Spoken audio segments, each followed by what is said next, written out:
bright and early. Good morning. Welcome to your perfect day start of the morning brief. I'm Kaide Okikulu here in Lagos. And I'm Jeffrey Uzoma. As always, we'll do our very best to help you just condense everything that had happened at the weekend and what's happening now, and maybe project it to all happen for the rest of the day right here on the program. I'm Jeffrey Uzoma. Well, what we do here, healthy dose of everything. Yep. To ensure that we don't give you overdose or underdose. It's exactly, well, 10 days now to May the 29th. I know it's a countdown that we are doing mentally, either consciously or otherwise, because this is literally the midterm of President Bola Tinubu's administration. For the governors that were also elected in 2023, this will be the midterm. So essentially, what is the score sheet looking like? What is the result card looking like for this midterm performance of the governors and the president, the lawmakers as well? If you can put the local government administrators and heads in the mix, absolutely. But while we pay attention to all of that, Jeffrey, it was quite a weekend, both in Nigeria and outside of Nigeria. Absolutely. I wonder for you, what sticks out? For me, outside Nigeria especially, just got the breaking news about former President Joe Biden having aggressive prostate cancer. You know, just the man is, I think, 80-something years old now. It was just sad to see. So perhaps the call not to run was a good one for him. So you can imagine dealing with what he's dealing with now and trying to run the presidency. It would have been another kettle of fish entirely, but our thoughts and our prayers are with him. But one of the things I learned to that effect is that when it comes to their health as leaders of the Americas, especially the United States, we get to know there's nothing to, they are human. There's nothing different about them than all of us. It's just that they are given powers in that sense to do what they have to do as people in authority. But down in our climb, we've seen presidents or leaders, their state of health, nobody knows, is left in the realm of conjecture and speculation and all of that, as though it's not possible for a president to get sick. So a lot of political calculation and consideration when it comes to people's health. But primarily two things, our thoughts with the family of the Bidens, as well as this is what we should learn from. Transparency, openness, because I'm sure even while he was in office, we knew he had, I think, a page on his chest, on his heart rather. So that's what transparency, that's what I've learned, and empathy as well for him.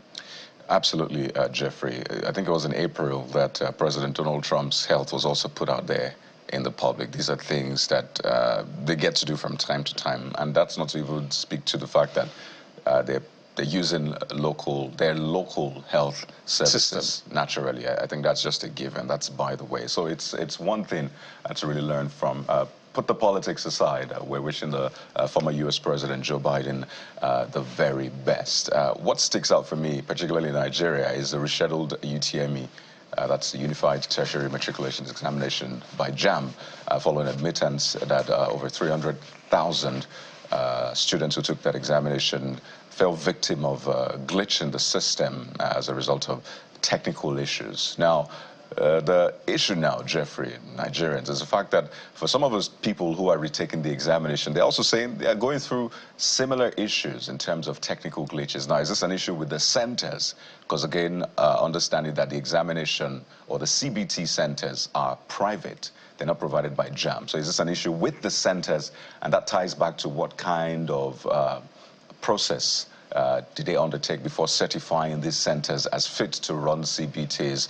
But I think it's a major issue we have on our hands yet again. Should JAMB just cancel this exam entirely and start for everybody? That is putting them through trauma all over again. Should they have remarked it, or they say that the system can allow that since it's essentially gone? If something experiences a glitch, you don't want to put that again through the system. So my challenge is just basically having to put these children through the trauma over and over again. Is there some sort of counseling for these students? Is there a way to ensure that at least this does not scar them for life? Because some of them are rewriting today, and maybe tomorrow and the next if this is extended. So that is what I'm watching and looking out for. Of course, we'll be giving Nigerians all of the updates as they come in. Okay, so let's get to what's happening in the dailies. This time, we'll get to find out exactly what the dailies are capturing, especially offshoot from what happened at the weekend.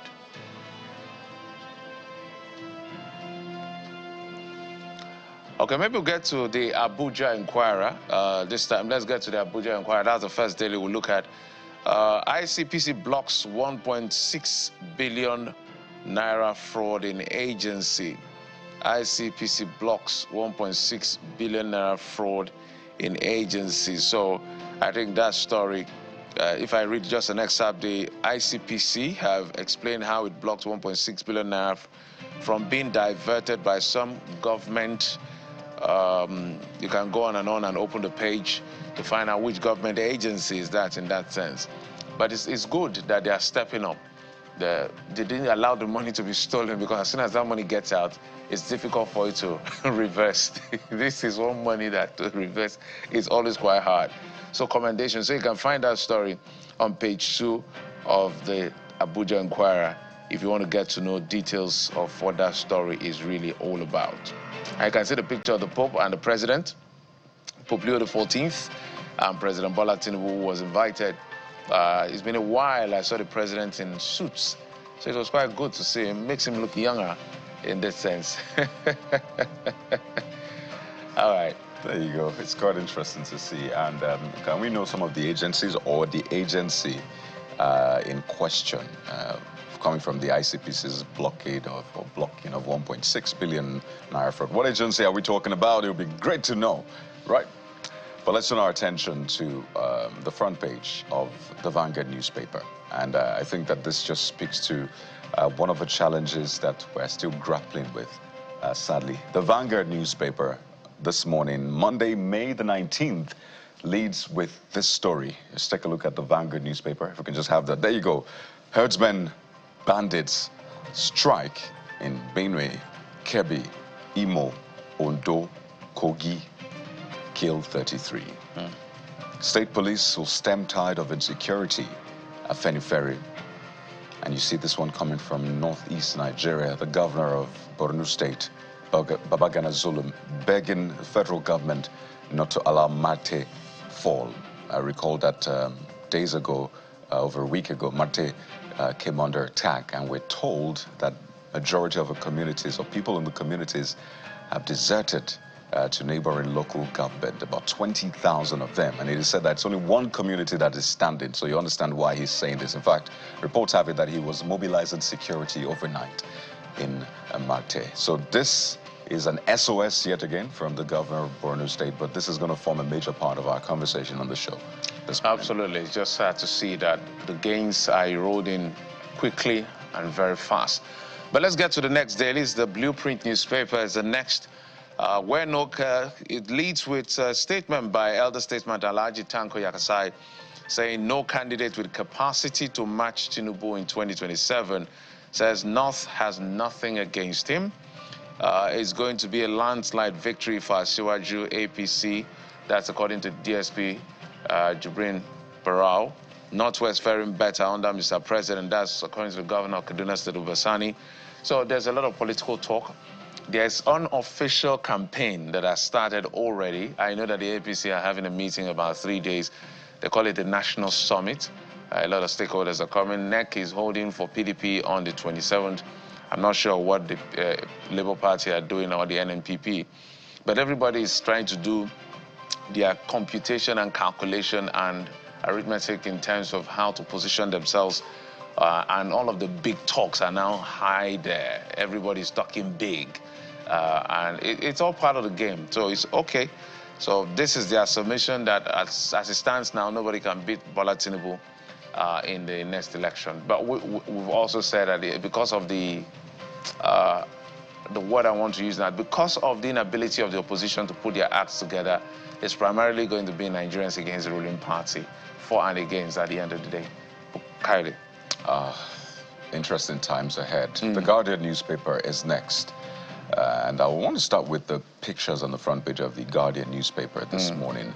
Not the one, I mean, President Tinubu with the Pope, we talked about that, but the one under that is what I want to speak to. And you see the Olu of Warri, who signed some sort of agreement, partnership with the Zulu Kingdom head in South Africa. It's a royal pledge for collaboration in social, economic development, cultural exchange, and investment opportunities between the two kingdoms. This happened over the weekend, and it's quite interesting to see the kind of reactions trailing that one. But way to go, I must say, between the Ulu of Warri and the Zulu Kingdom. But back to the big story on the front page, you see MPC at crossroads over rate hike amid sticky prices and global uncertainty. So do they jerk it up as it is?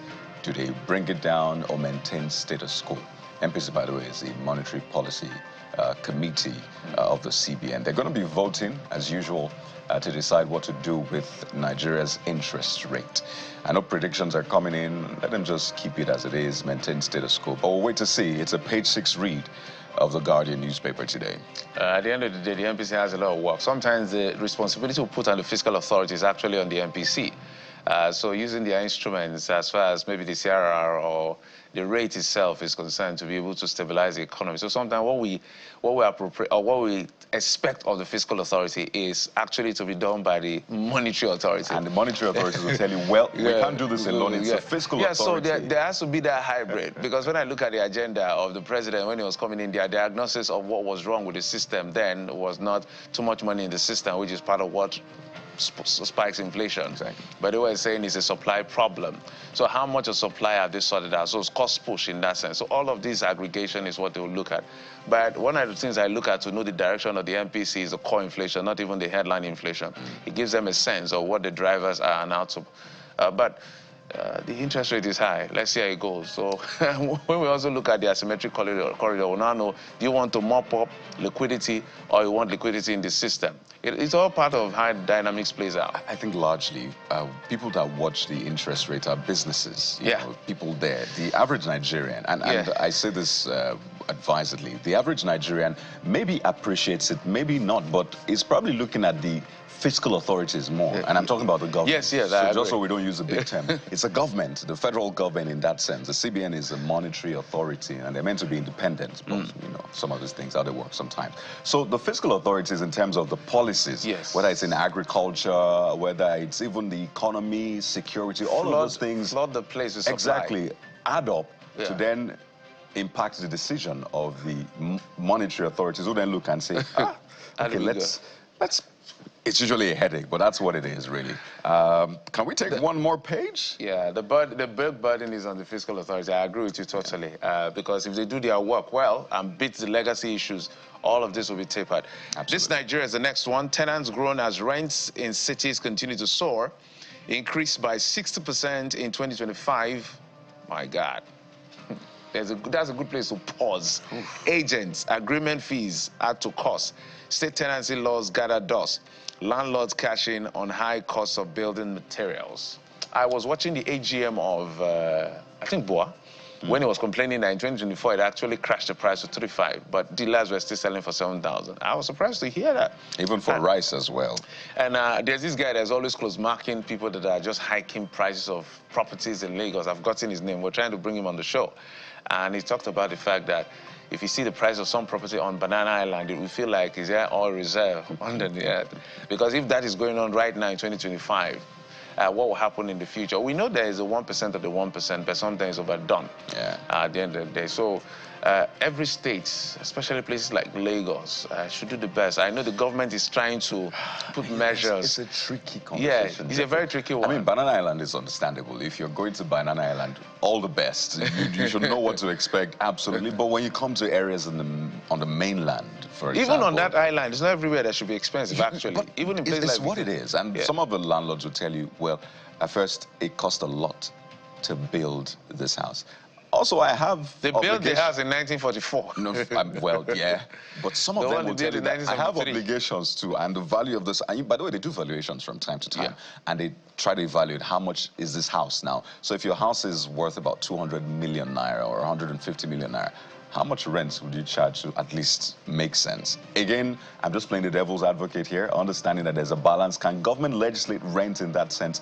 Maybe not too much. You can say, well, don't ask for 2 years rent, or try to make the process transparent. All of this added cost, agents, By the way, there are like 4 agents in that value chain because one gets it and gives it to the other, and then there are other costs that jerk up the price. So I think those are the issues that we also should speak to. Yeah, big legacy issues, But it's a very controversial conversation. Where do we go from here now? Should we go to the trends? Is that where we're going to? Oh yeah, the front pages of the social media, as we say. Okay, let's get started from there. Quite a number. By the way, we got a deluge of responses, comments from people who had that rescheduled UTME experience. We'll be giving you some of them.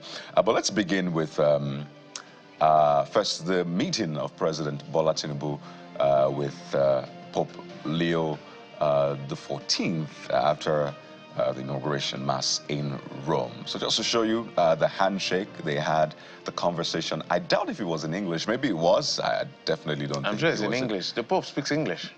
It was in English, fantastic. Yeah. I couldn't hear the audio, but it's good to see the conversation that they had, and yeah. Me, I'm just looking at the suits, that's all I look at, that's all I'm interested in. It's been a while I saw the president in suit. The last time I saw him in suit was when he was trying to be president. They now call him City Boy that time, so now the City Boy reinvented. Okay. I think it's also interesting. Yeah. To see what happened afterwards. Or is it before or after? No, it happened before, I think. It was before, right? No, I can't. It should be after. It happened during. We don't know. Anyway, the meeting between the president, the presidential candidate of the Labour Party, that's Peter Obi in 2023, as well as Kayode Fayemi, the former governor of Ekiti State. So these 3 of them just chatting. I see the president's son there behind just watching 3 of them. Yeah. So one thing this picture says is that don't kill yourself for politicians. Just straight up, you know. They're almost very sure that at least 2 people will contest against themselves in the next election. And they're going to be giving themselves what Nigerians call basbos. Don't die in their fights, okay? They are the ones that have a dog in the fight. Yours is to look for who best represents your interest. But I heard Bayo Nanuga was explaining what happened there, that the Peter Obi and Mr. Fayemi were welcoming the president to thanking him for coming to their church because they are Catholics. And then the president said, well, I should be the one welcoming you because I lead the Nigerian delegation. And Peter Obi said, yeah, you're the leader of the Nigerian delegation. But this was quite cool to see all of them, you know, camaraderie, just having fun and chatting away. The Minister of State for Foreign Affairs is she's looking also there, from far away there. Bianca Odumegu-Ojukwu. So it's good to see. This has, of course, as usual, caused a lot of debate back and forth online. I just feel we should keep our energies for important things. They've met, they had a handshake, they smiled, I had a conversation, whatever it is. Let's put our, all of the talk around, he has recognized the president, he hasn't recognized the president. This one, back and forth. What does that even mean? He's the president of Nigeria. Exactly. We are critical of the president. That doesn't mean if I see the president, I'm not going to, first, he's older than me, old enough to be my father. I'm going to respect him and greet him, but if I sit one-on-one with him, I'm going to do my job. It's as simple as that. I think there should actually be, when we talk about regulation of social media, this is what I want us to do. Let us take a look at people's input and the output they get. What kind of productivity are you getting off your time on social media? And so all of the regulation around clamping down, no, that's not what I want. I want everybody to be able to see that I spent 1 hour on social media and this is the productivity that came out of it. So that way, everybody's able to now watch how they handle what they say and how they use their time. Because you just realize a lot of people burn energy, both opposition and the ruling party, just banter that really does not move Nigeria forward. But anyway, that's just my thinking. Well, we have only one president as we speak. His name is Bola Ahmed Tinubu. It's as simple as it is. It's what it is. Till 2027. Okay, let's go to the next one. But we will criticize the areas that of course. That's what I'm saying. Yeah. We are very critical of him when he's not doing well. Of course, we're going to be, that's our job. We're the 4th estate of the realm. It's our responsibility. I think this has to do with, yes, on weekend, the FCT minister had granted an interview, I think, to the BBC.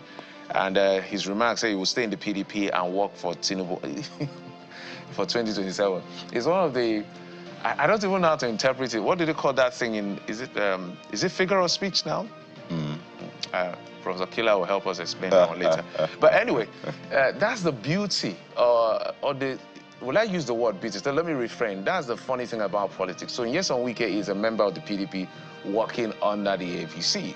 So sometimes I think it's quite difficult for him to know where and what to do with his direction in terms of leverage and all of that. So he's saying that, look, as far as 2027 is concerned, he's not contesting. He's going to work for the president, because they asked him, what if the South, the PDP produces a Southern president in that sense? So it's a very tricky question for him. But anyway, let's take the reaction of the people. This is coming from Otumba with plenty title. I love him for being real. I love real people. Well, PDP now has a responsibility to know what to do with him. One thing is sure, this opens up a whole new vista of practice of politics. Because I'm not sure this is something the world has ever witnessed before. You know, someone who's a card-carrying member of one party actively supporting a president of another party. Take a look at Chukwuemeka's statement saying whatever he has on PDP must be very damning. That's all there is to this. Not surprised, though.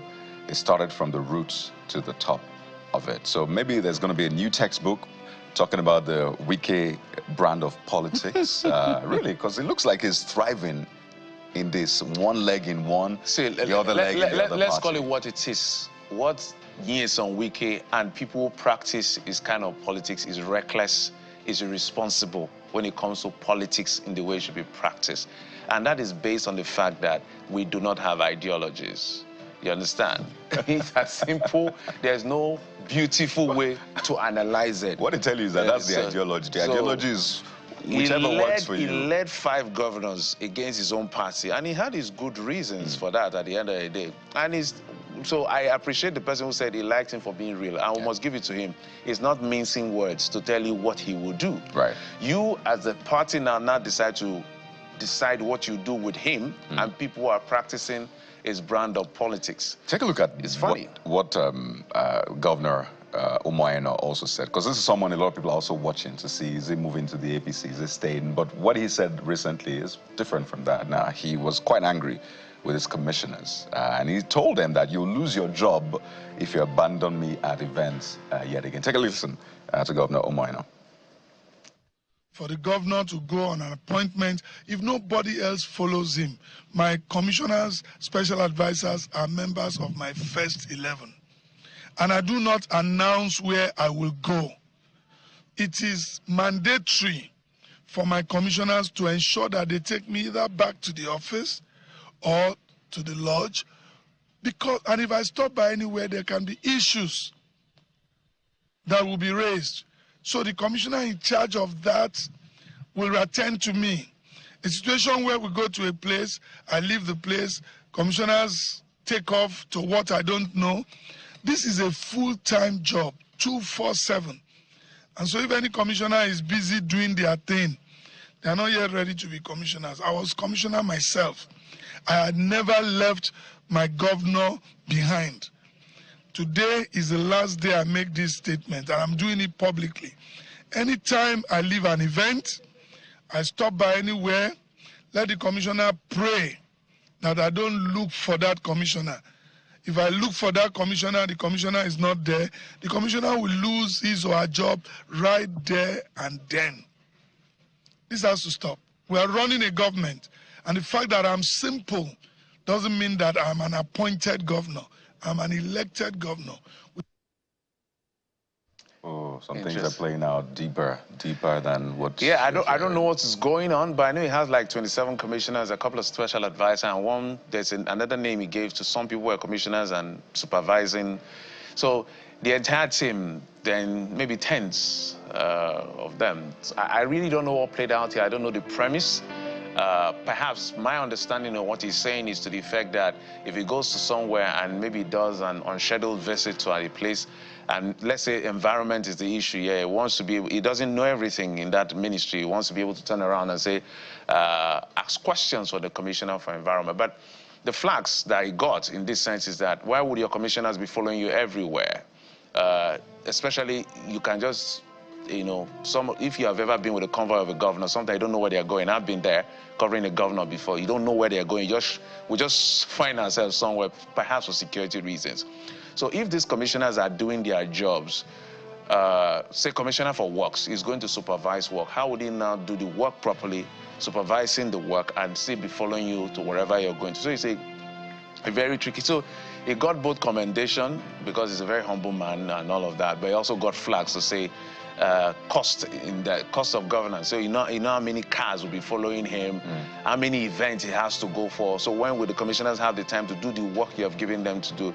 But he's the governor, perhaps he knows deeper layers of what he's trying to say. But I think there should be a bit of balance. There was a commissioner that attended an event yesterday in Oron somewhere, and he was telling the person that invited him that, yes, I obtained permission from the governor. Don't be worried. I will not be fired. Again, this probably points to something deeper. He said, I'm not an appointed governor. So are they undermining his leadership? Is there something else at play here? Well, the coming days will definitely unfold. He's one of those governors that are in the line of Nyesom Wike. Right. I will be in PDP. But I will support the president. Well, let's give you this emotional moment between Davido and his manager, Asasika, during his wedding. And Davido teared up. And, well, look at that, guys.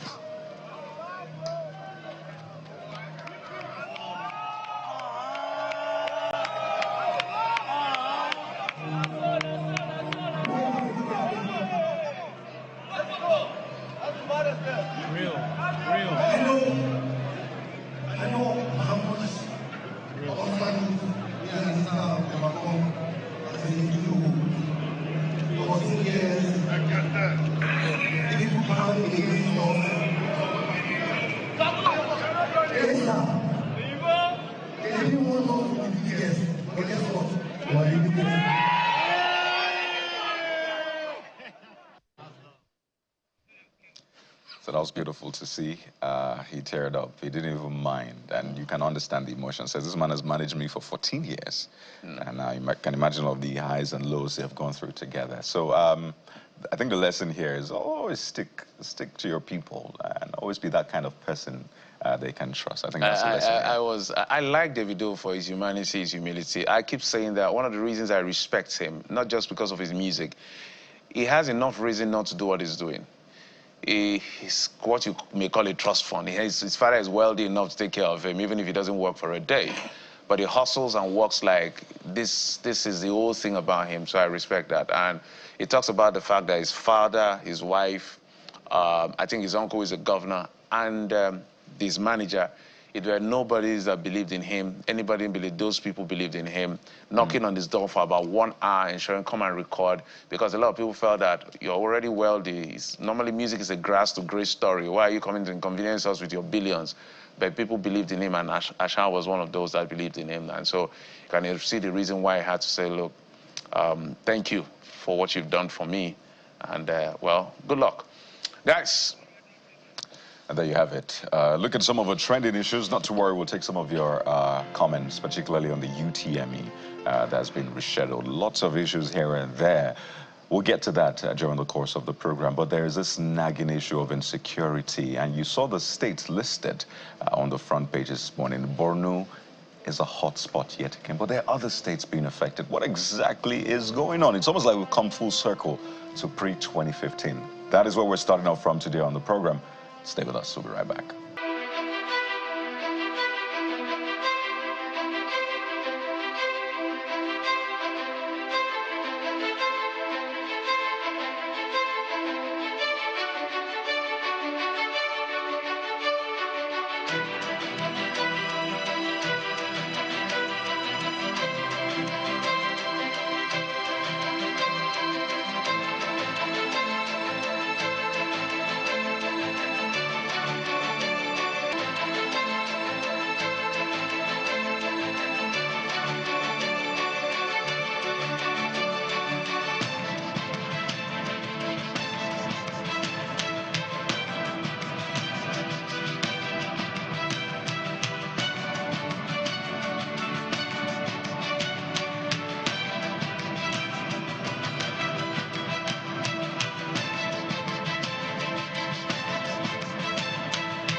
So let's start off with the very disturbing situation of security, particularly in northeast Nigeria. But we've also seen events in other parts of the country. And as you can see, we're joined on the program by Professor Anthony Killer, Commonwealth Institute Director, Jean Monnet, Professor of Strategy and Development is right here with us in our latest studio, as well as Mr. Onyekachi Adekoya, CEO, Aquiline Intelligence and Security Consultant. Gentlemen, good morning.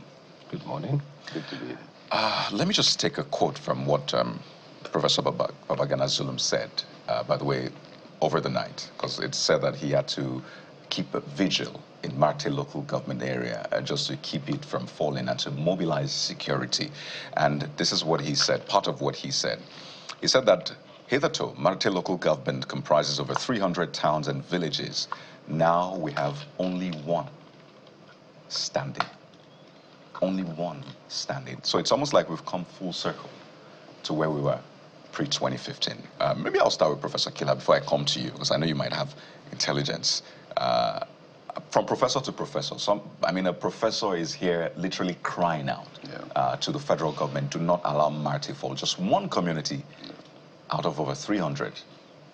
What exactly do you make of this? Well, I think, the idea you say professor is doing it. First of all, allow me to call people's attention to the very shallow and erratic conception to think that if you're a professor or a man of theory, you're just theory. You're not involved in practice. It's because we undermine the profession and take bad examples. In reality, the gown and the town meet all the time, and it is the duty, and I say this to young, aspiring intellectuals, it is the duty of intellectuals to take the forefront on every action, not just read or write about it. You have to be involved and where possible, be in the front, like Professor Gambi is doing. The situation is law of nature. You see, in life, if you don't do anything, if you don't do enough, bad things prevail. What has happened is that there is a war going on between anti-state and the state. And the state has not upped this game. And the anti-state continues to move on. What has happened is that there's a difference, I think, in the past 2 years, compared juxtaposed with the last 8 years. The last 2 years has had less, before now, less reporting, less emphasis on insecurity than we had, say, in the last 10 years. So Jonathan Buhari administration juxtaposed to the Tinubu administration. Especially during the Jonathan administration, then the Buhari administration, we were all talking about insecurity a lot.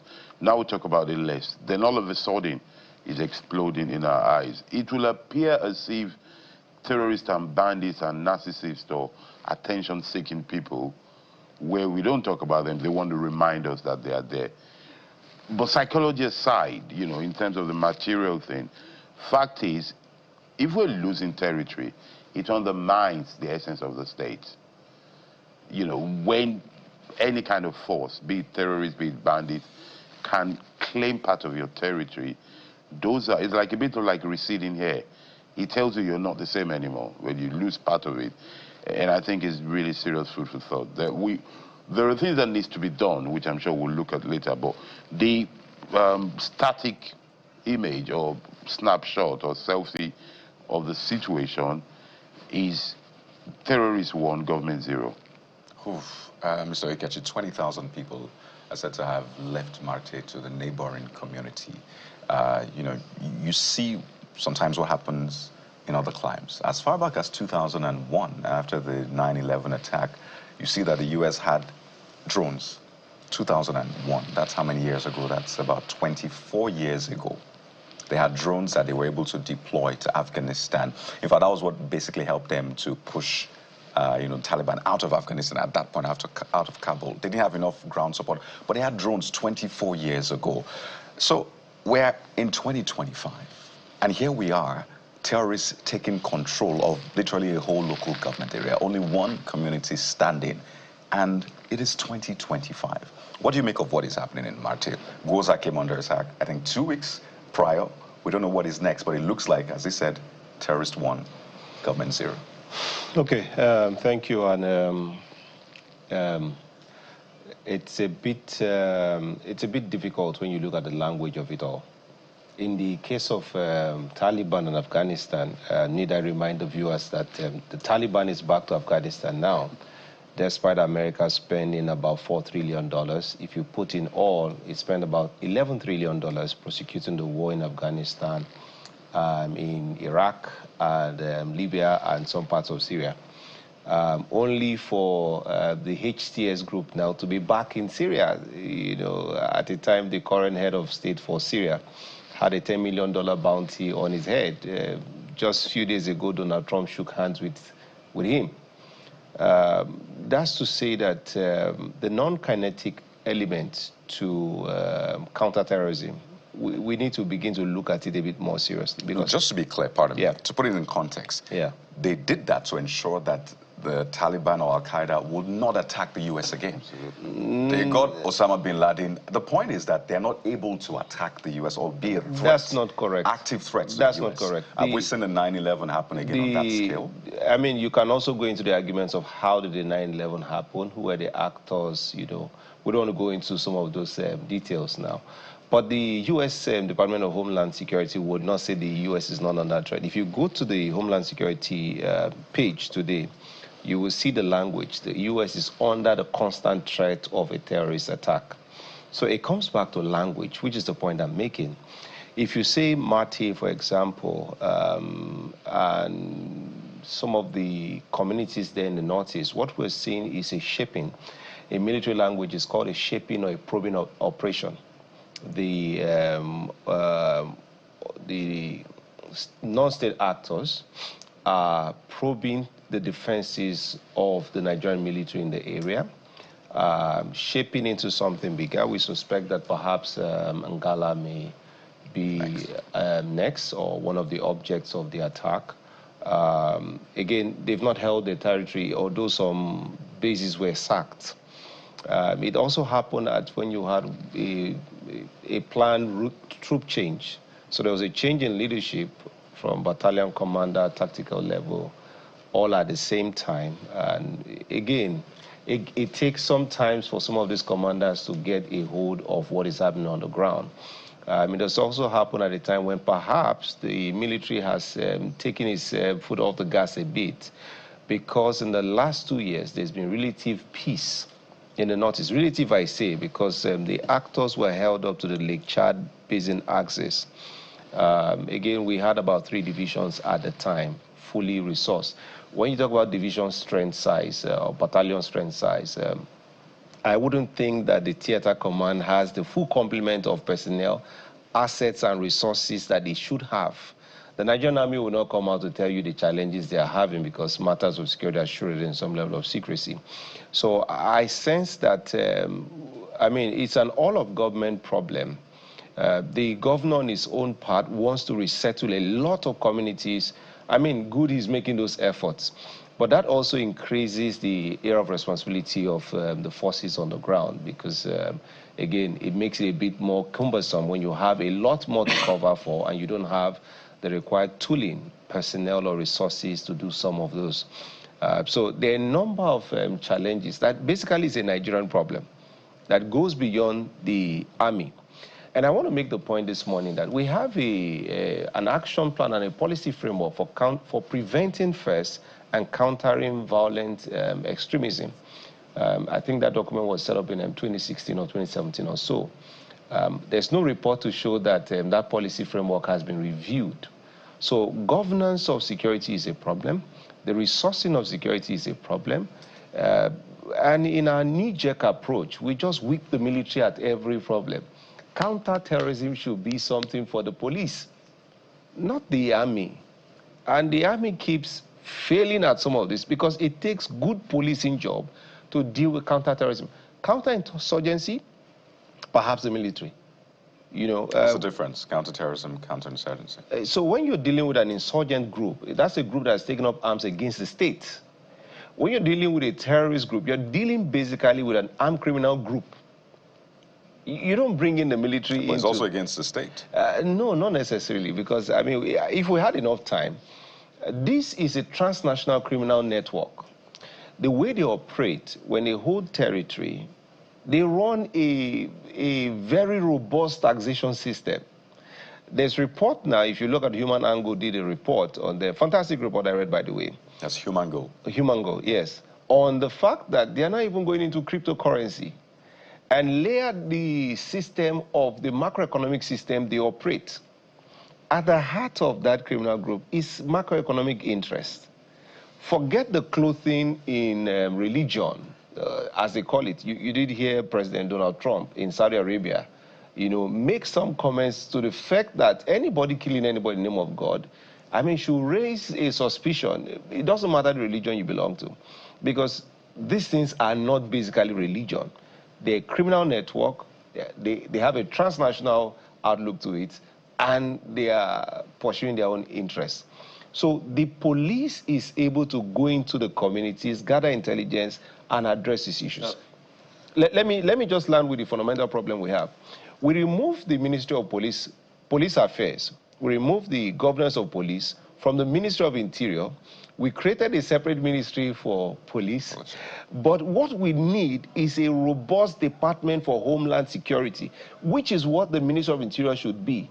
So I'm suggesting, let's take back the Ministry of Police Affairs, bring it back under the Ministry of Interior, and let the Ministry of Interior begin to work a bit more hand-in-hand with the governors.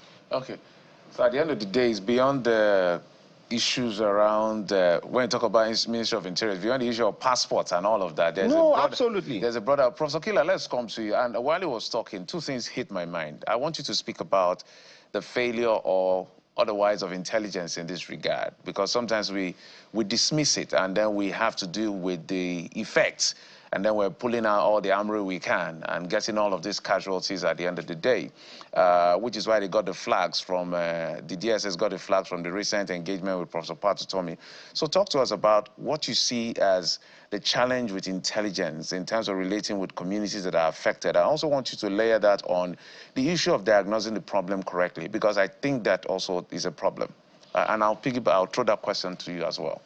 Well, I think you're spot on when you bring in the issue of intelligence. There is a fundamental flaw in our security system in this country, and that is that it appears that our state security, whether it's intelligence, whether it's enforcement, tend to come alive when there is something against the people in power.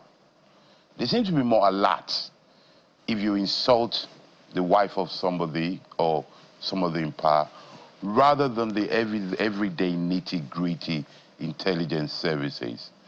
So to where you stopped at the other time, after 9/11, there were visible measures that was inspired by not again in America. There was a fundamental rule that we're not going to allow this again. It's a mindset that goes back to the Second World War. You bomb us, we destroy your country totally. True, those are not asymmetric battles, warfares, as we're doing now, Those are country to country. But the mindset that to be there. So something is missing.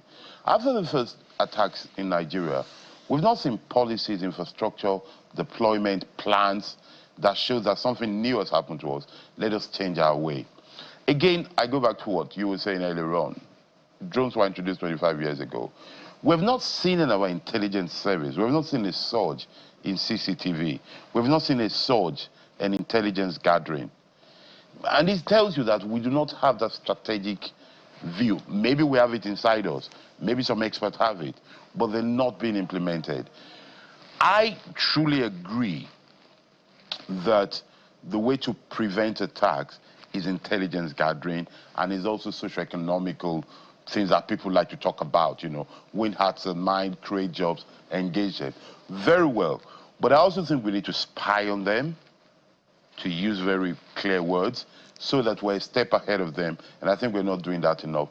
I also believe in brute force against terrorism and banditry. The essence of a state is the possession and the ability to deploy legitimate and superior force. People should know, especially when we mention transnational, people should know that it is unsafe for you to commit crime in Nigeria because we have a brutal army, police. And by the way, I believe that where we are, we need joint forces. We should not be separating police or army at the moment. What we need to have is a disciplined army that knows how to do police job. Because when we're dealing with international conflict, albeit asymmetric, it is not pure investigation. So to that extent, the issue of intelligence that you say is very fundamental, but it's a foundational issue. You build on that to avoid, you use that to identify, but we need to see the physical brute force of a superior entity. And that's what we're not seeing yet. Nigerian army, Nigerian police, our custom and everybody, they have the limitation. I believe that we're dealing with agencies that are understaffed, ill-equipped, overworked, underpaid, and they have a lot of issues. And yet, I do not believe that they cannot overpower bandits and terrorists if well deployed. What do you think is making this to thrive? It's a straight, simple question. It's not you are asking a simple question to a wicked problem. So it's a multifaceted, hydra-headed problem. We can pick at so many things. What's the incentive to crime like? What's the criminal justice system like? How many people are being prosecuted, arrested for these acts? The number of issues. And I beg to differ respectfully that we have an intelligence problem. We do not have an intelligence problem, but I heard the prof say that it's in the implementation. The DSS, again, let me remind Nigerians, has a station chief in every local government, the 704 local government we have in Nigeria. Sorry for cutting in. The reason I jumping on prof's thought. Yes. As far as regular people are concerned. Yes. And the way we assess things, we're not interested in efforts. When we see results, we can now, if you like, have intelligence in my parlor. I don't care. Correct. But if somebody still steals in my house and goes scot-free, it doesn't make sense. To make the point is, you asked, how do you solve the problem? Yes. Look at Kaduna State, for example. Since the election of Governor Obasani, I think he was on your station 2 days ago, so I watched his interview. I interviewed him last night. Yeah, last night. So, fantastic. So you asked a question, how has he been able to douse the tension in southern Kaduna? And all he said to you pointedly was leadership. He made up his mind to be a governor for the entirety of the state, not for one sect, not for one ethnic group. I always make the point that the missing piece in our jigsaw, national security jigsaw puzzle, are the governors. When I talked about a robust department for Homeland Security or the Ministry of Interior, matters first of internal security should not be the business of the president. There is a CSO, CEO in the state where the governor has sufficient interest and political will, he can deal with the issues. I listened to Zamfara governor, who was talking about the gains they are making in Zamfara. What had changed? He set up his own local security network, resourced it, and is going about it in a way he thinks will work. But there's a problem. Because as in Benue, remember when Otom and Susan had an issue? And what happened afterwards was that Benue was awash with issues of insecurity just because there was a bit of a political tussle. While the governor in Zamfara is trying to do right by the state, he's having an issue with his predecessor, which will snowball into some political calculation on their part. What do we see in Nigeria? 2027 is around the corner. We come here for election analysis year in, year out. And the election season is coming. Another Chibok-style event is afoot. It will happen. I'm not a prophet of doom. But that's scary. No. This is how we play the politics in Nigeria. So it comes back again to the politicians, how they play the politics, and the inability, as it were, of the state to deal decisively with the issues. Part of the problem with the state is that the federal government is overwhelmed. And when you lose nuance at the grassroots level, you can't build something on nothing. But can I say something? I like it when you use the term leadership. There is nothing happening to a governor, a president, or senator that is so original that cannot be foreseen. And I want our viewers to think about that very well. If you say that election period, people are going to use the security, then the person charged and paid to take care of security should be a step ahead of that. People will steal everything you have if they have the chance. The reason why they don't steal it is because you don't allow them to steal it. You keep your phone very carefully. You keep your bag, you lock your house. Let the people who charge and pay do that for Nigeria, do it. There's an example I always give in my classes, allow me to use it here, when we talk about strategy of security. The most attractive thing to people in the world is money. That is one thing that, given the chance, cash, raw cash, people like to take away. The house of raw cash is banks. But guess what? Banks are the least looted place in the world. You know why? Because banks have people who take measures to avoid stealing money in banks, i.e. robbery. You don't go there and grab money, whereas the trader, the person traveling, can be pickpocketed.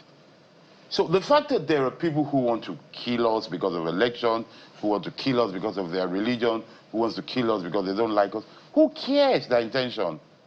What matters is our ability to stop them. Or rather, what we're having is our inability to stop them. And we need to look at that well.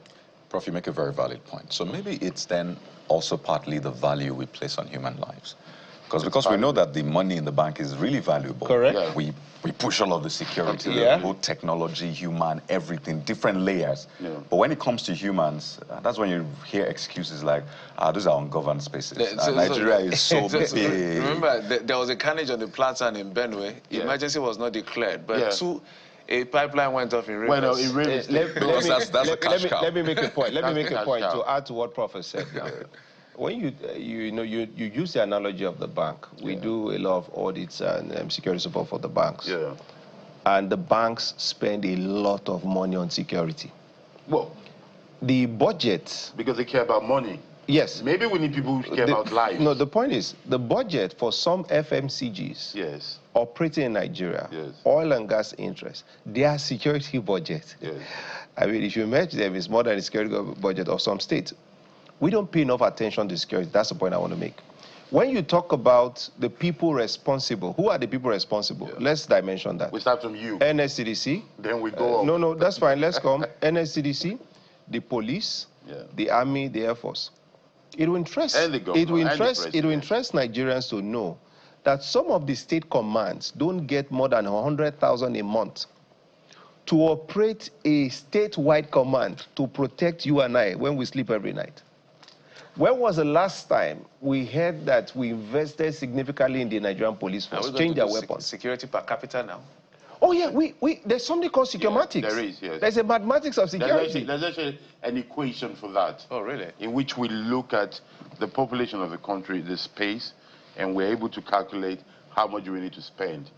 And here goes my question. Yeah. I just wanted to situate that, because again, you hear, and I have to go back. Americans will tell you one life. You know what they deploy to protect one life. Absolutely. You know the kind of Israel. There are a lot of countries that you can look to and see how they value human life. But maybe it's just because it looks like numbers here. 20 people died. You just think it's numbers. You don't see people. So that's a fundamental issue. But back to the talk of leadership, because you talked about, both of you have talked about governors and the leaders, basically the responsibility they have.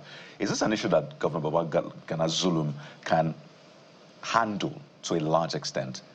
And I say on his own rather advisedly. Is this something that he can do more to handle? Because you've talked about the governors, and I want both of you to speak to it. What more can he do as a governor? You say CSO, but they tell you no, that's on paper. No. It's a title. No, you know, let me make a point for Nigerians to know and understand. The governor is in command. He has the command at the state level. He is the chairman of the State Security Council. What he does not have is the control, but he has command. Control rests with the president, commander-in-chief. Control command. What's the difference? Because what is command without control? What is control without command? So the control is with the man who plays the piper. Now, in the Constitution, command has been ceded to the state level, at the subnational level, with the governors. What is command? So break it down for me. What is command? The governor can come up with an initiative and say, I want a joint task force. The service heads has to follow that lawful order. Create the initiative. Until the man who has control changes his mind. So in the case where the man who has control has not changed his mind, and then the governor has the wherewithal to do what he needs to do. I don't want to say some things on that. Some governors employ vigilante groups. They don't pay them every month in this country. Some of them pay them 20,000 naira, 30,000 naira a month. You give a man a rifle, and that's what you do. Some of them don't listen to the advice of the service heads in the states. They don't resource them. And all they come out when there are issues, they say it's okay, it's a religious group, it's the political opponents, or one nonsense, forgive my language, or the other. Remember that Nigeria does not operate, Nigeria operates what is called a kakistocracy, with profound respect. We are not ruled by the best of us or the smartest of us. Security is like medicine. It's like any other profession. Just because you become a governor overnight doesn't mean that automatically you become a security expert. So you must also look at the knowledge gap. There are a number of issues, we don't have the time to dimension them. But to land on the point that the prof has made, that when you have people who are responsible, when you ill-equip them, you ill-resource them, they won't use their teeth to protect you. On the checkpoints we all pass on the roads, when was the last time you saw a properly kitted policeman with bulletproof vest? But every time they kill a policeman, they collect his rifle. The rifle has more value than his life. But that's the man that's supposed to protect you. It's funny how we've come back to that fundamental point on value of human life. And it cuts across. It really cuts across. Gentlemen, this is a conversation we will definitely have again. Hopefully, on better terms. With both of them. Both of you, really, because we have to anchor at this point. But we need to thank you so much, because I think this has pointed to a very important issue that I think that we can follow up with. Professor Anthony Killer, Commonwealth Institute Director, Jean Monnet, Professor of Strategy and Development, as well as Mr. Onyekachi Adekoya, CEO, Aquiline Intelligence and Security Consultant. We have to thank you so much for your time this morning. Thank you. Well, while we keep watching what's playing out in Borno State and other parts of the country, we'll take a quick break now. We're back with health and so much more. Stay with us.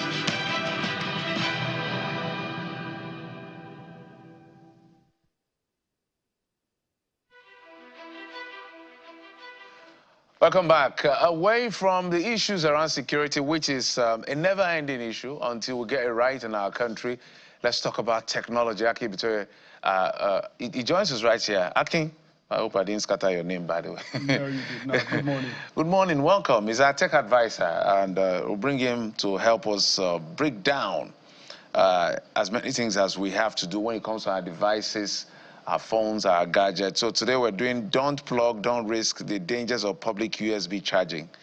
This looks like hacking already.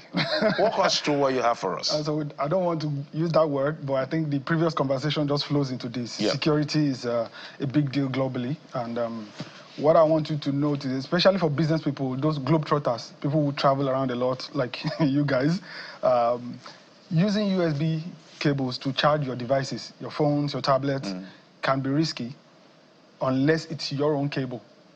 You need to move around with your cable. What do I mean? Say that again. Using public third-party USB cables can be very risky. So the ones we see in BRT buses... All cables are not equal. I did not mention names. No, I'm just saying. I understand you. I'm just saying I'm not mentioning names. So USB cables that you do not know the source can actually have microchips inside them that can hack your devices. Just plugging it to charge, you would think it's charging. They can download all the information on your phone. Your passwords, your card details, if you have them saved there. So it's a risk. So a few things to look out for. It's called juice jacking. Juice jacking. What does it mean? It's a form of cyber attack where your devices are penetrated by the USB cables. And of course, these cables look very unassuming, just like the regular USB cables. What you want to do, in a nutshell, is go about with your own cable, charging cable, either the wall electricity, the wall socket where you plug in, or the cable, make sure it's yours. If you plug into wall socket, of course, there's nothing to do there. But if you plug it to a device, like a laptop, a charging station, or whatever, you do not know what is on the back end. And of course, data theft is really the purpose of anyone trying to juice jack. They're trying to get your information. What are your information? Your card details, your passwords, your social media accounts, your second-factor authenticator apps, like I mentioned last week. So all of these can be compromised if they get physical access to your device. You know, in the movies, you see somebody just plug a tiny flash drive into a computer, and they have a remote access where they can hack or at least copy the information there. what these cables can do is they install tracking software. You know, sometimes you type your password on your device.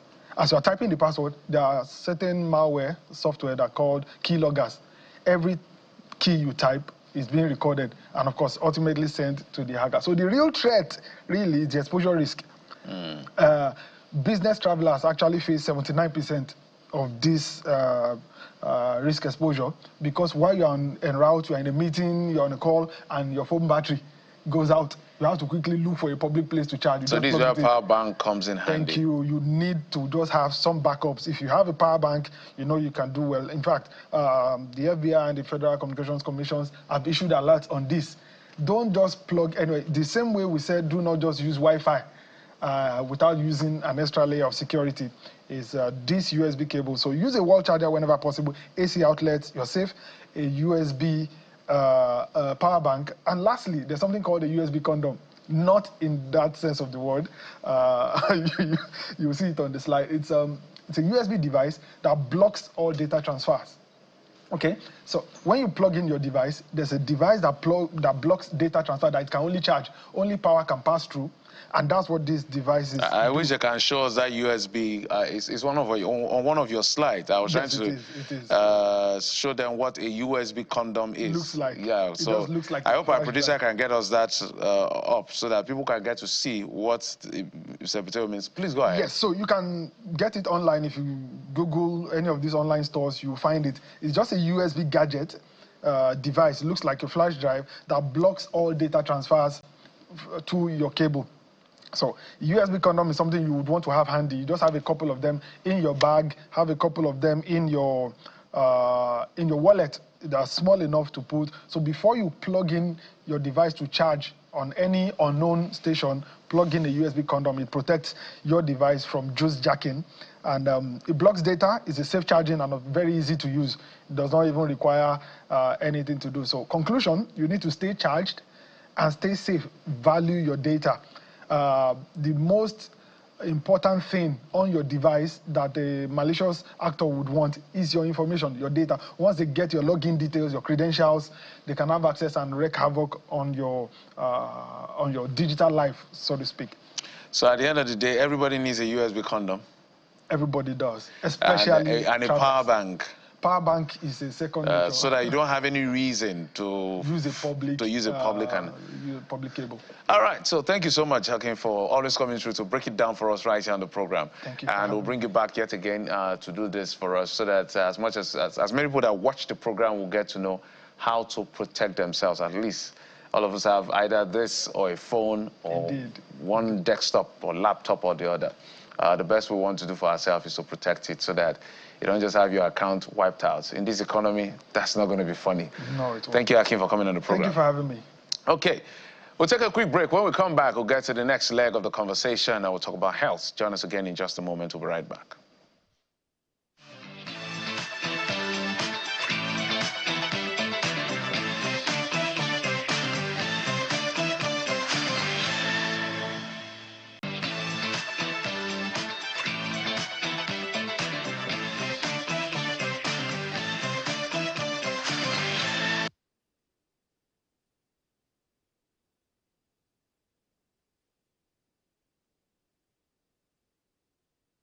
All right, welcome back.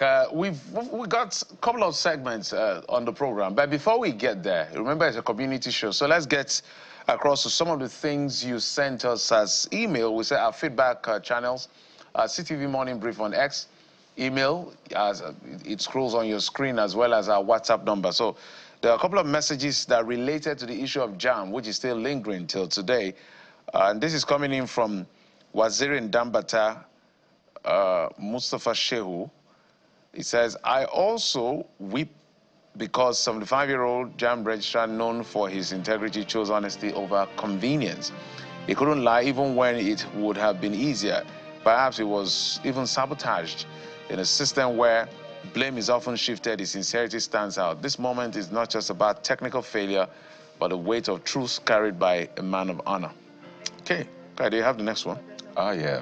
This is from Aliyu, saying that we admit that the man has done a lot of remarkable things in the past, So he deserves a second chance to correct the errors. That's what this user says. I know that there is this, well, I say philosophy now, that some people have that, well, if a problem happens under you, you're meant to stay to fix it. Then afterwards, whatever happens is, is left to chance or the decisions of the higher ups. But that's a philosophy in management. Some say that if a problem happens under someone, the person must stay and fix it, not then up and leave or fire the person when the problem happens. No, this problem happened under your watch.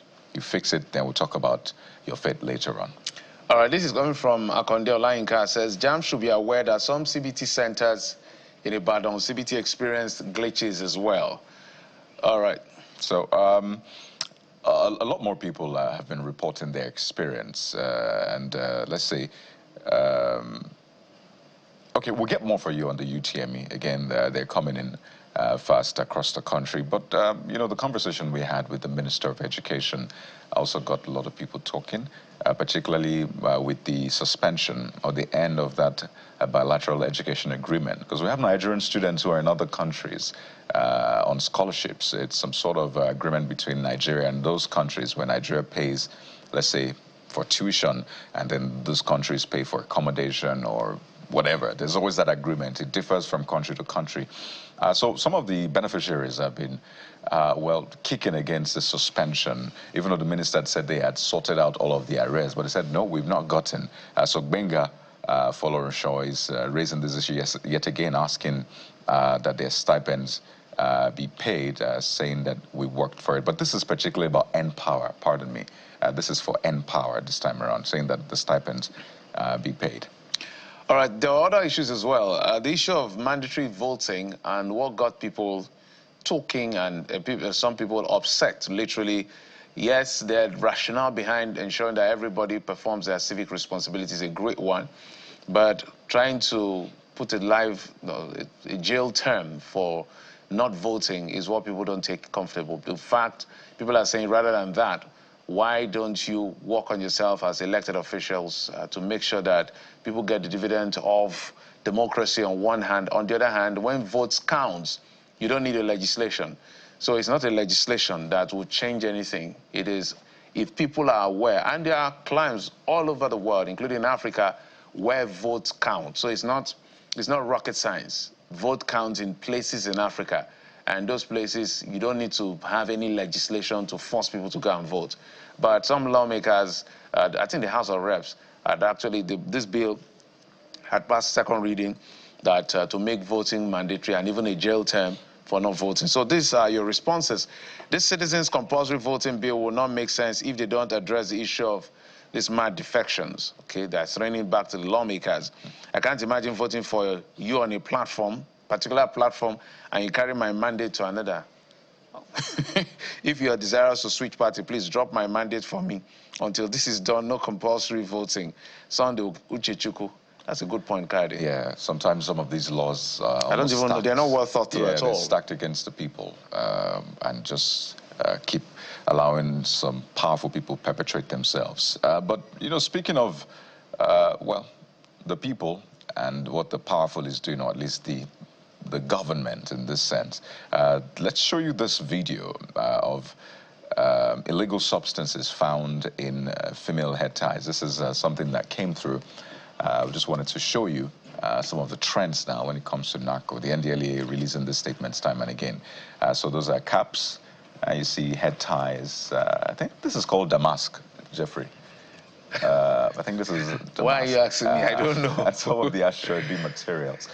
But take a look at this discovery yet again.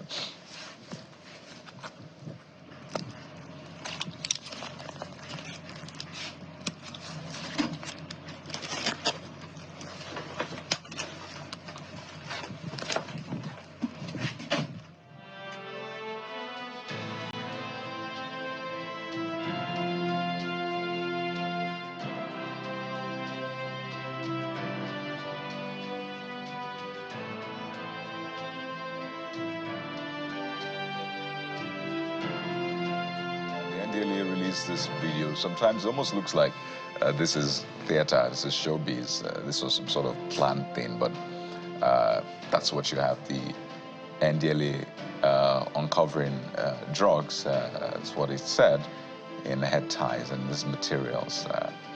So big ups to the NDLA, I guess, and let's just keep our eyes peeled. Let's stay vigilant, because some of these drugs find their way to terrorists. In fact, this is part of what is said to also fuel banditry, terrorism, because drugs is a major part of this insecurity as well. So perhaps this is something we can feel the impact on reducing insecurity in the country. At the end of the day, I must commend the NDLEA. Whatever gadget technology they have on offer, it's good to see that however you want to smuggle or traffic, whatever name this is called, these guys have a way of just finding out and catching you. So it's clear, Kayode, that people are not giving up on this industry. It's a big industry, billions of dollars across the world. So maybe there will never be a time when all of these seizures will stop, because the people that are perpetrating it are not willing to give up anytime soon. So they are ready to go the 9 yards, no matter the risk it takes. Perhaps we need to strengthen our laws in this regard to ensure that persons, especially kingpins who are drivers of this, I don't know what the judge, what the law says about their punishment. Is it capital punishment or is it jail term for life? I'm not sure. Perhaps we need to strengthen this, because there are climes you go to as soon as you're caught with drugs. I'm sorry, you have a date with the maker in that sense. There you go. Yeah. So big ups yet again to the NDLE and all others providing intelligence in this process. But we'll take a quick one now. We have joining us in the next segment a woman doing great stuff in leadership and business. We'll be talking about thriving beyond the stereotypes. This is a conversation you don't want to miss. Stay with us.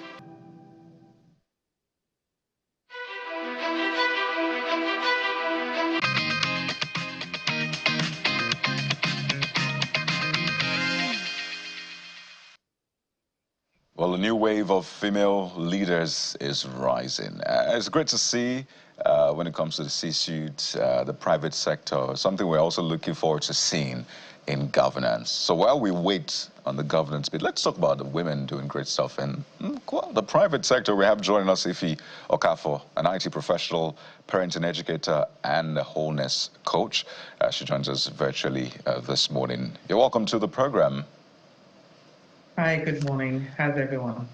I want to start from the wholeness coach bit, because I mean, I love wholeness, right? What does that mean? Yeah. We'll talk about the other work that you do, but I love the way it sounds, wholeness coach. In fact, it makes me feel good hearing about it. So what is a wholeness about, before we talk about your journey now?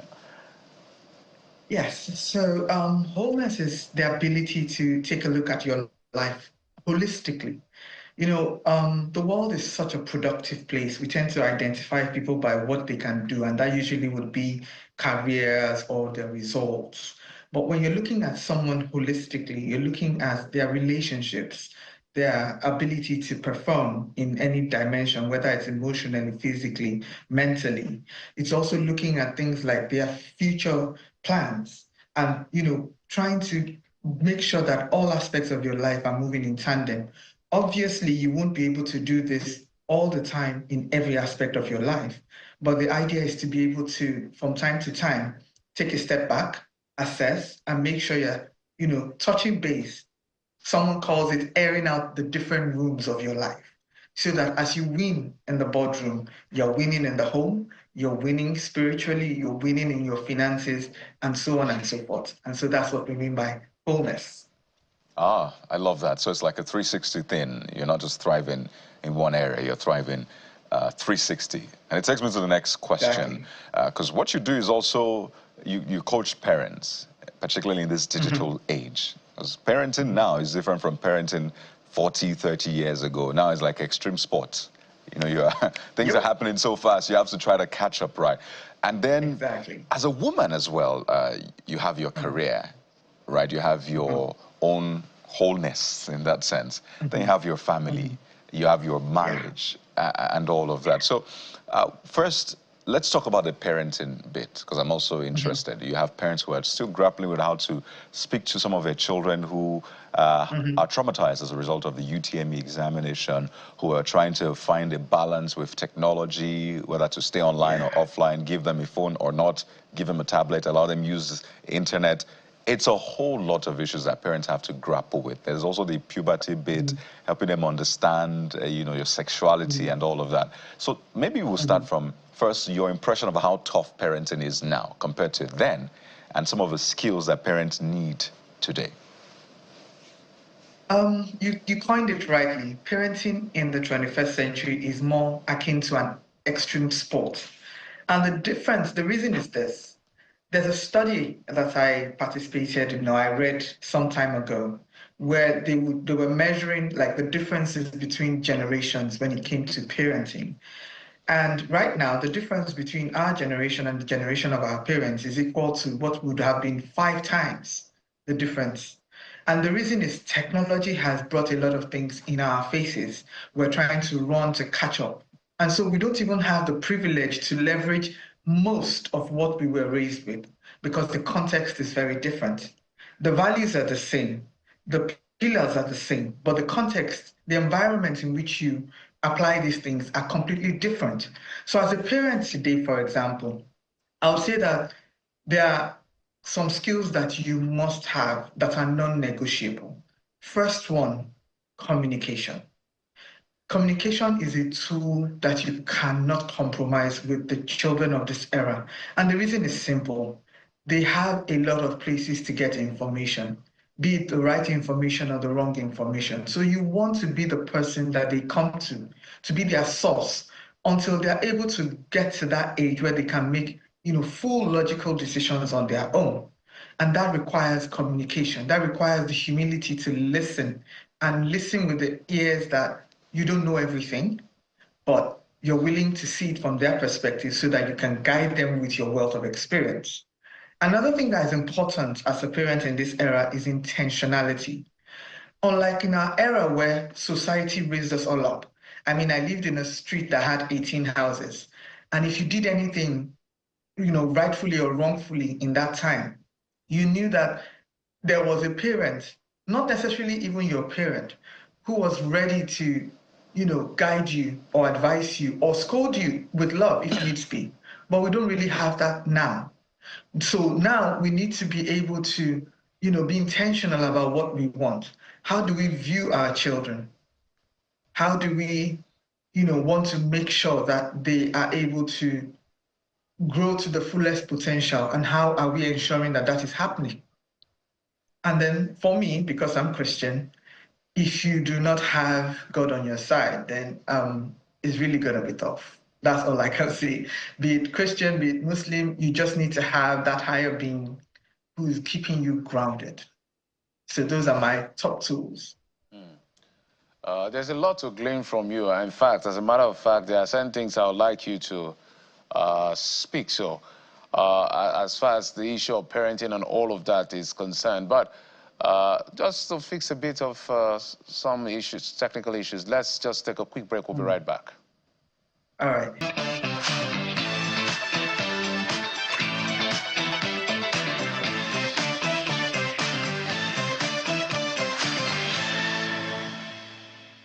Okay, so let's get back to that conversation with Mrs. Ife on this one. So I said I want to throw a few words at you for you to speak to. They are just words because we live in an era that is quite tricky. And this particular one is both for the children and for the parent. The word is focus. That's a huge word in this era. In an era where you have instant gratification, there's a lot of information coming at you. It is really difficult to focus. Now, for the parents, I mentioned that you have to be intentional. That's another way of saying you need to be focused. And the only way you can be focused is if you know what your long-term plan is for yourself, for your family, for your children. You need to view your children not as you see them today, but as you want them to be. Because what that does for you is it helps you tune out the noise. If this is not working in the agenda we're working towards, then we just keep it on the side and we focus. Now, for the children, I tell parents that they greatly underestimate the pressures that children are going through today, be it bullying, be it drugs, be it alcohol, be it screen time, be it just even trying to be yourself, your identity. And the challenge, the major difference between our era and this current era is that for most of these things, you had to go to it to encounter it, and then you had to make a choice. For the child of today, it comes at them, especially if they're a child who's online, whether social media, whether school, as long as they're online, the chances of these things coming to them is very high. And so again, it comes back to the parents. What values are you giving your children so that they have those as anchors to be able to resist what is not their business? Secondly, what life skills are you giving your children? And I'm not talking about the statements we used to say, those fallacies that we would say, oh, if you look at a young man, you'll get pregnant. You need to give children real hard, information and give them skills with which they would avoid it. So for my teens, for example, we've actually had the conversation of what to do if you go for a party, even if it's a house party, and you feel funny. What's the first phone number you call? They need to know instinctively that the first number they should call is mom or dad. That conversation needs to be had, and that has to be registered in their brain so that we don't pray for it to happen. But should it happen, they already have an established line of action to be able to take. And so for children, focus is different from when we were children. They have a lot of pressure academically, they have a lot of social pressures, and as parents, we need to have those conversations so that they can align their values with whatever it is they're working towards and not get distracted. As you can see, it comes back to communication. All right, the next word before Kaide comes in is the word finance. The reason I'm saying, and this is just for parents, because there's a lot that goes into chasing money. And the opportunity cost sometimes is quite detrimental. So I would like you to speak to that as well. This is a tricky one because, whether we like it or not, money makes the world go round. Money eases some problems. But the thing as a parent is you need to weigh what is important to you, what is valuable to you, what are your priorities. If your priority, for example, is to ensure that you have a wholesome relationship with your children in 20, 30 years' time, then it will give you some perspective as to that deal that you're chasing or that thing, that comfort you want to give that child. It's relative. Comfort is relative. There are families who eat 2 meals a day but are bonded and are very happy. And there are families who have everything at their disposal, but they're barely even having conversations. It's not easy. It's not as clear-cut as what I said, because whether we like it or not, we must earn a living. We must make sacrifices. But how you make those sacrifices and what you're sacrificing is dependent on what you want to achieve in the end. It's a really tough one, and I imagine, right. I say it's a really tough one, and I imagine that parents have to just juggle some of these issues from time to time. But what is the future looking like for you when you look at the dashboard in that sense? Because I know they always tag generations as Gen Alpha. I mean, millennials were the big thing then. They were the very, tough to deal with generation. Then Gen Z came and they said, millennials were sorry. We apologize for thinking you were tough because Gen Zs they take it up a notch. Then there's Gen Alpha. There's another generation, and there's a lot of talk around sexuality, for example. There's a lot of cross-cultural, there's a mix. You have young people watching content from certain countries in Asia, for example, and they want to imbibe that culture. There's also the challenge of sexuality, what they're being taught in school. Is this something to introduce them to early and tell them, it's just male and female for us? Or just allow them explore and find their way. So really, I come back to the question of the future. What does the future look like for you when you look at all of these issues? Well, I see 2 trajectories, and one would be if we didn't take intentional action, and the other would be if we took intentional action today. And that is what has inspired me to get involved. So if we don't take action, then we're going to have a generation that did not have all the information and have made lifelong decisions based on perception, not necessarily reality. But if we do take action, and when I say take action, I mean in our homes, because every family is a building block of society, whether it's national society, whether it's the world at large. If we begin to take action in our homes, if parents understand what exactly they're dealing with now and are not left in the disillusion that they're raising children the way they were raised. No, you are not. You are raising children living in a completely different world where something as little as identity is up for grabs. And so if as a parent you've not established firmly in your home what identity looks like, what values look like, what legacies you're hoping to leave with your family, and ensuring that your children understand where they come from and where they are going to, then I'm sorry, but what you see is what you get. And because the competition out there is just too much. The competition is too much. And you can't really stop the competition, but you can empower your child to be able to, live in that environment and thrive. People are already doing it. We have, like you said, we have the millennials, we have the Gen Alphas, we even have the Gen Betas who have started this year. With each passing generation, the length, the duration of each generation is shorter because technology is changing the game. In as much as we say, oh, the Gen Zs did a lot of things, they, changed the game. We have different versions of Gen Zs. We have the Gen Zs who are rebellious because they are just rebellious based on what they see. They just want to push the boundaries, but they don't really have a direction or a cause. But we also have the Gen Zs whom I personally admire a lot, who are out of the box thinkers, who are well-grounded. Yes, they rebel when you look at it in the traditional sense, but they rebel because they're trying to push the status quo so that it can be better, it can be more inclusive. And so that's an example of two dimensions. And it's just those dimensions are just going to keep getting wider and wider. And the one that will prevail will be dependent on the families that we raised in the previous generation. So that's what the future is looking like for me. So let's talk about, you're talking about Gen Beta, so let's stay on that before I go to my next question. Next question. Talk to us about what I call, some people call it COVID babies. Now I call them lockdown babies.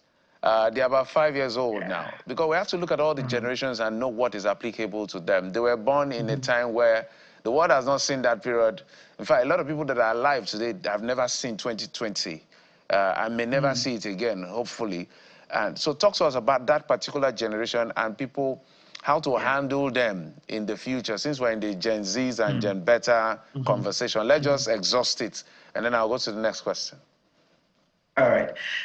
So I'm a mom of Gen Zs and Gen Alphas. So my youngest is a Gen Alpha. He's not a COVID baby, he's older than that. But ironically, the COVID babies, the lockdown babies, are also later Gen Alphas. Now, again, that was a circumstance that was, foisted upon the world. And we can choose to lean into that fact that, hey, it was not my fault, I can't do much about it. Or we can channel it. So I tell people that while the world was going crazy about being locked down, not being able to achieve, for me, and I'm not saying this to minimize the disaster that happened. That brought a lot of psychological pressure on everyone, including myself. But for me, it was sort of like a blessing in disguise, a hard-won blessing, but a blessing, because it gave me the opportunity to be able to rejig my home for the future.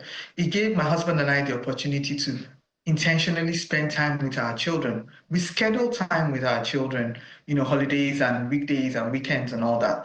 But this gave us, ample bonding time to be able to have a lot of conversations, to be able to, impact certain skills and knowledge that we wanted to, but we were pressed for time and we were trying to fit them into the different windows.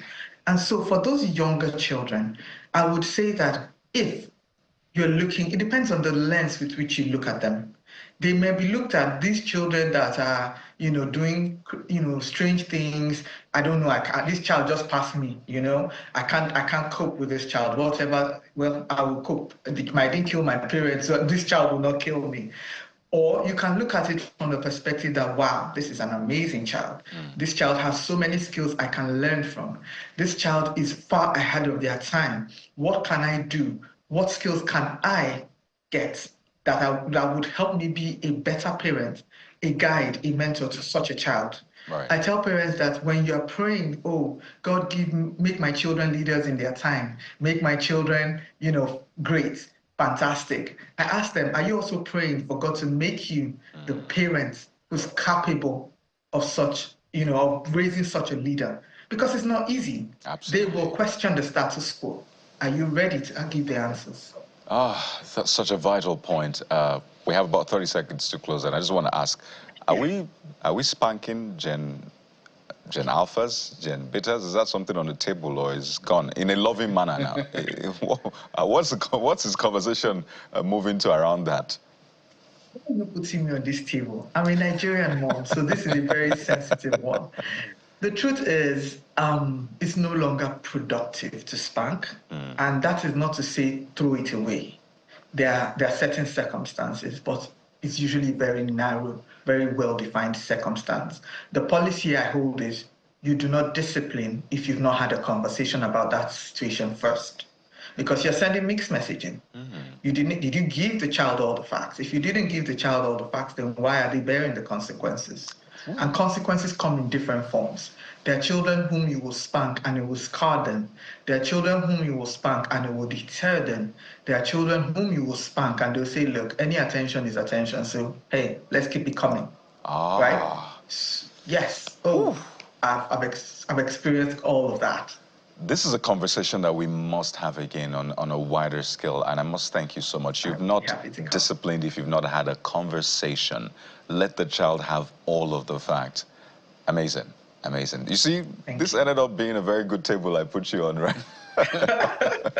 We have to thank you so much. Thank you very much. Thank you very much. Thank you. We'll be speaking to Ifeoma Okafor on this one. We wish you the very best and other parents out there. Thank you. It was a pleasure to be here. I had fun. Absolutely. And we learned a lot as well. So to parents out there, there is help available, and the future can be even better than it is. We'll take a quick break now, and when we return, we're talking health. Stay with us. We'll be right back.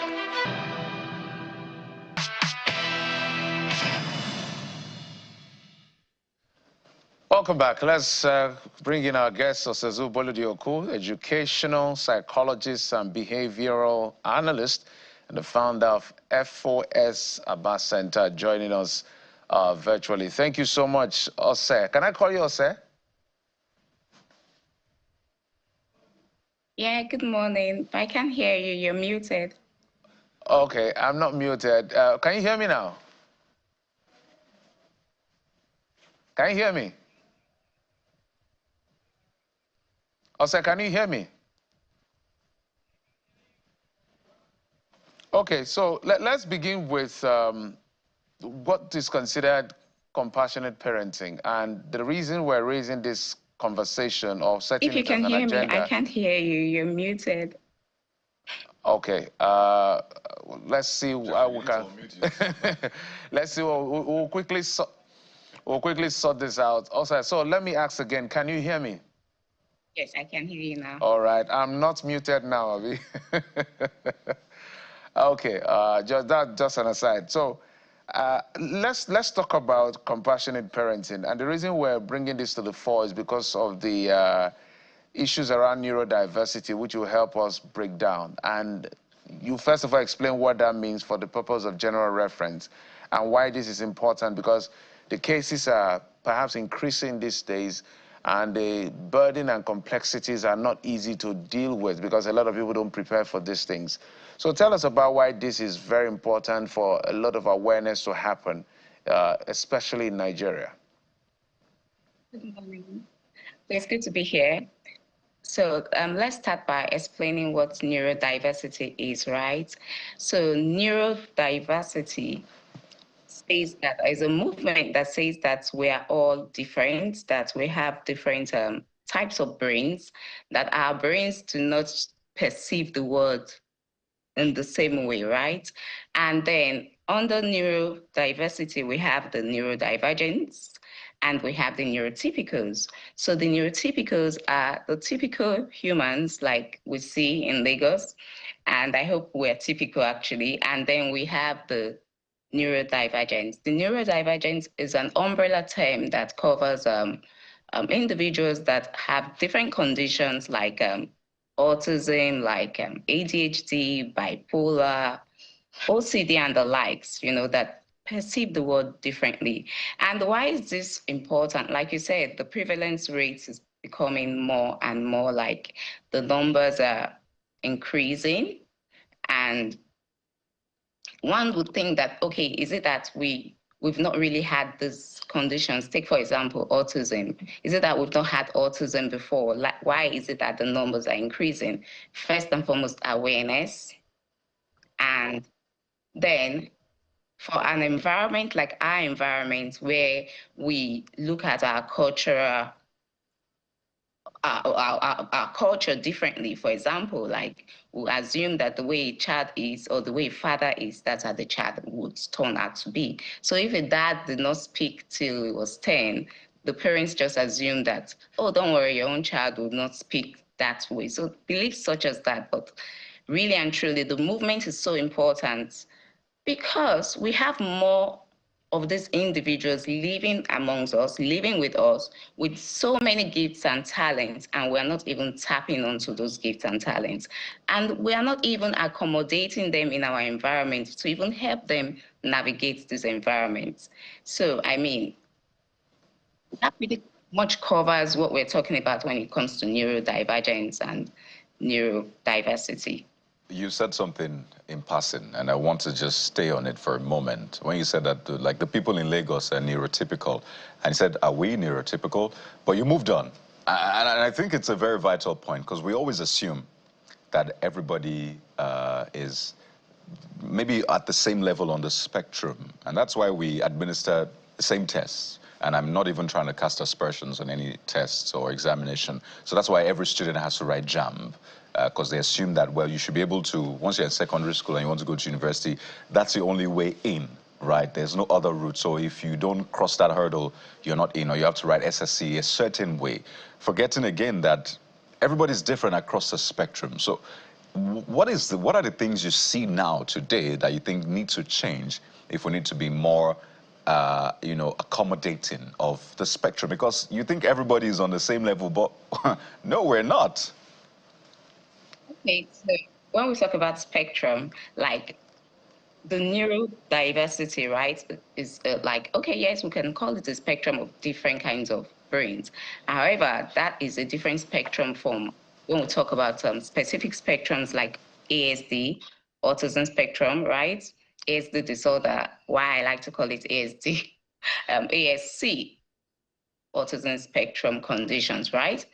So for a situation like autism, the spectrum is very broad, and it's blurry. So you have different features kind of blurring onto other features. Take, for example, you have a child that has autism, and his features are he's flapping his hands, and he can't stop hitting someone, and maybe this child is vocal, he has words, he can even sing, but he doesn't know how to communicate.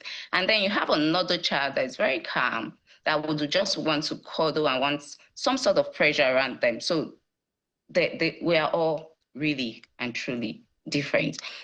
What we can change in our environment, I would rather, I like to be very optimistic and very positive. I think that for autism to have first been called childhood schizophrenic condition or disorder, that means childhood madness. And now we have people that are aware that there's something called autism and it's not madness. I think that's really, like, we've come a long way, right? So, and I think we're being progressive, we're going to get better at those things. However, there's a lot of work to be done. There are, take for example, the standardized tests like JAMB, saying that that is the only way. Is that really the only way? We're a country. In a country like Nigeria, we have different religions. We have different ways to do things. When we say that is the only way, I don't think that that is fair for all learners. I don't think that that is fair for every child, because a child that has ADHD, for example, would not typically sit down to listen to the class teacher, or would not typically want to just sit to do certain tasks. However, do they know? Do they understand? Perhaps even way more than the neurotypical child. And when you don't want to judge them based on written exams or written tests, I don't think that's fair. I think that's something we can really look into, standardized tests. Not everybody needs to take a standardized test, right? And then I've seen, as an expert, as a child development expert, right? I've seen when parents are fully involved in their children's development, I've seen the beauty and the changes that could occur. Why and how? You know, when you notice that a child is having some delays, some developmental milestones delays, right? You would, because you have a relationship with your child, you're a present parent, you would notice, and you would start, that gives you the opportunity to start working on it. Because I mean, early intervention is early intervention for a reason. That is one thing that I see, that when we really embrace neurodiversity, we have a lot more individuals that that can be empowered through the right therapy, right? So a lot can be done, a lot. Okay, so from your research, maybe this is just trying to go back. You said that the number is increasing these days. What have you found out to be the reason for this increase in number in terms of diagnosis or scientific data? I would say that one thing is certain is awareness and resources to diagnostic materials, right? So we have the DSM-5, the diagnostic manual, which we usually use to like get the criteria on which we can say, oh, someone has this particular condition or not. So people are more aware that there's something like this. Okay, if your child is having these delays, oh, we can check for this, right? However, I also think that there's a lot of misdiagnosis. So, take, for example, a child that is exhibiting pretty much toddler behavior can be termed or classified ADHD. It depends on the environment, right? And the tolerance of the adults in the environment. So I think that that really has kind of made it a lot more. And then we have the adults that are coming out to identify themselves as individuals on the spectrum that have autism and all that. So, I mean, somehow autism is kind of trendy, I guess. Okay. Well, thank you so much. It's a very important, solemn, and relevant conversation. But this is the much we can take for today on the program for this conversation. I must thank you, Osazu. And Osazu Bolodioku, educational psychologist and behavioral analyst and founder of FOS Abba Center. Thank you so much for coming on the program. We appreciate it. Well, that's it, guys. I almost said, guys, I forgot Bukola is not here. Well, she'll be here tomorrow, but what a show it has been from the conversation around security, talking about our value for human life as a people, as a nation.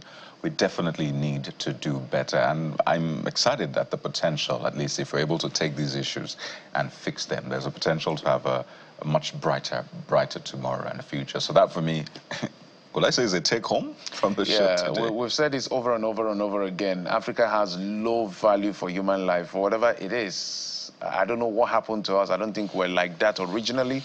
But the way we practice, the way we run government, the way we do things, it's a clear departure from what it should be. Our Constitution, when it talks about your fundamental rights, I think in chapter 4, so the very first right it talks about is the right to life. And the ordinality of those rights, starting with life, is very deliberate by the framers of our Constitution.